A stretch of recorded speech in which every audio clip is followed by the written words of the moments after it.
ஐம்பெருங்குழு என் பேராயம் ரெண்டுலேயும் யார் யார் இருந்திருப்பாங்கன்னு பார்க்கலாம். ஐம்பெருங்குழு அப்படின்னாவே படிச்சோன்னே தெரியுது, இதில் 5 பேர் இருந்திருப்பாங்க.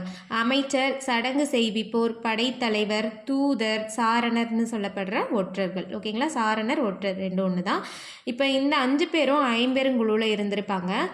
என் பேராயம் அப்படின்னா என்னா 8 பேர் இருந்திருப்பாங்கன்னு தெரியுது. அப்போ என் பேராயம்னா என்னன்னா, பண்டைய தமிழ் மன்னர்களோட ஆட்சியில் நிர்வாகத்திற்கும் ஆலோசனைகளுக்காகவும் அமைக்கப்பட்ட 8 முக்கிய அதிகார குழுக்கள் தான் இந்த என் பேராயம்.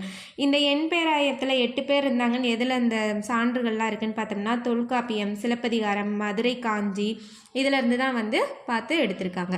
கரணத்தியலவர் அப்படிங்கிறவங்க யாருன்னா அரசாங்க பெருங்கணக்கர். கரும விதிகள் அப்படிங்கிறவங்க என்ன பண்ணியிருப்பாங்கன்னா அரசாங்க வேலைகளை நடத்தும் அதிகாரி. கனக சுற்றம் அப்படிங்கிறவங்க யாருன்னா அரசாங்க பொக்கிஷ பாதுகாவலர். கனகம்னா பொன்தானே, பொக்கிஷ பாதுகாவலர். கடை காப்பாளர்னா கடை காக்கும் அதிகாரி. நகர மாந்தர்னா நகரத்தோட பிரதிநிதி. படைத்தலைவர்கள், யானை வீரர்னா யானை படையினர்.